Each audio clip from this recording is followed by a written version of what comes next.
भारत की भूमि, जहां हजारों वर्षों से सभ्यताएं जन्म लेती रही हैं।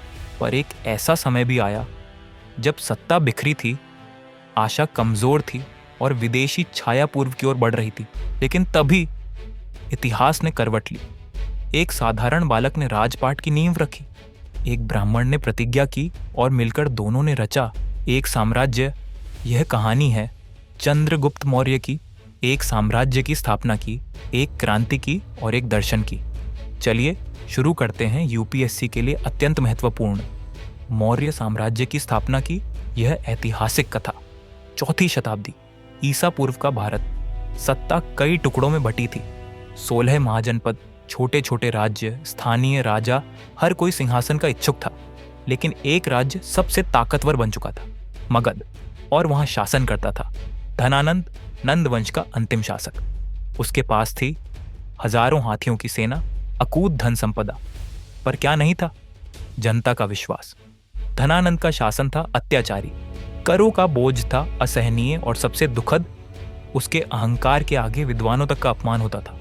और इसी अपमान से जन्म हुआ एक प्रतिज्ञा का।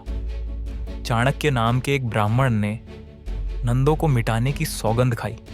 कहा जाता है चंद्रगुप्त का जन्म किसी राजघराने में नहीं हुआ। कुछ स्रोत उन्हें मौर्य जनजाति का बताते हैं तो कुछ किसान वर्ग से। लेकिन चाणक्य ने जब उसे पहली बार देखा वरी में तो पहचान लिया, यह बालक केवल तलवार नहीं चलाएगा, यह शासन करेगा। और वहीं से शुरू हुई राजा के निर्माण की यात्रा। चाणक्य ने चंद्रगुप्त को सिर्फ तलवारबाजी नहीं सिखाई, उन्होंने उसे सिखाया राजनीति का अर्थ, जनता को जोड़ना, और एक गुप्त शक्ति, अर्थशास्त्र। यह ग्रंथ सिर्फ किताब नहीं, एक साम्राज्य चलाने का खाका था। इसी बीच दूर से आता है एक तूफान, सिकंदर महान। वह पंजाब तक आता है, राजा पोरस से लड़ता है, पर आगे बढ़ने की हिम्मत नहीं कर पाता। उसकी सेना व्यास नदी पर रुक जाती है। लौटते समय वह अपने ग्रीक राज्यपाल पीछे छोड़ जाता है, और यही बनता है चंद्रगुप्त के लिए पहला अवसर। उसने ग्रीक शासकों को एक एक कर हराया और पंजाब, सिंध और गांधार को स्वतंत्र कराया। अब बारी थी उस सिंहासन की जिसने चाणक्य को अपमानित किया था। चंद्रगुप्त और चाणक्य ने पाटलिपुत्र पर धावा बोला।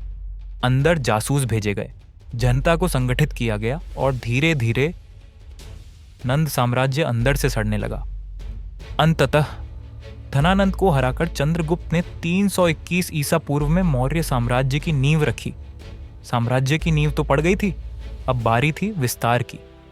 सिकंदर के बाद उसका सेनापति सेल्यूकस निकेटर भारत आया, लेकिन चंद्रगुप्त ने उसे पराजित कर दिया।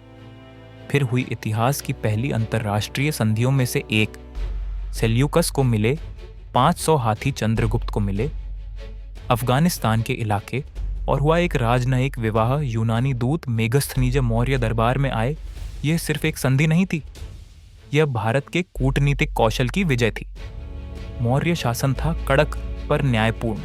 शासन प्रणाली प्रमुख विशेषताएं: केंद्रीय शासन, प्रदेशीय राज्यपाल, खुफिया जासूसी व्यवस्था, कृषि और व्यापार से कर वसूली, जनता के लिए सड़कें, कुएं, अस्पताल, विश्राम गृह। चंद्रगुप्त का प्रशासन आज भी यूपीएससी के लिए केस स्टडी है। राजनीति और युद्धों के बाद चंद्रगुप्त ने सत्ता छोड़ दी। वे भद्रबाहु नामक जैन आचार्य के शिष्य बने और दक्षिण भारत के श्रवणबेलगोला में जाकर संलेखना का पालन किया। एक सम्राट जिसने साम्राज्य त्याग कर आत्मज्ञान चुना। चंद्रगुप्त मौर्य की कहानी केवल एक साम्राज्य की नहीं, यह स्वप्न से शासन तक और शासन से त्याग तक की यात्रा है। उन्होंने सिर्फ भारत को जोड़ा नहीं, भारत को एक राष्ट्र के रूप में परिभाषित किया। अगर आपको ये कहानी प्रेरणादायक लगी हो तो वीडियो को लाइक करें, यूपीएससी साथियों के साथ शेयर करें और चैनल को सब्सक्राइब करना ना भूलें। मिलते हैं अगले ऐतिहासिक अध्याय में। जय हिंद,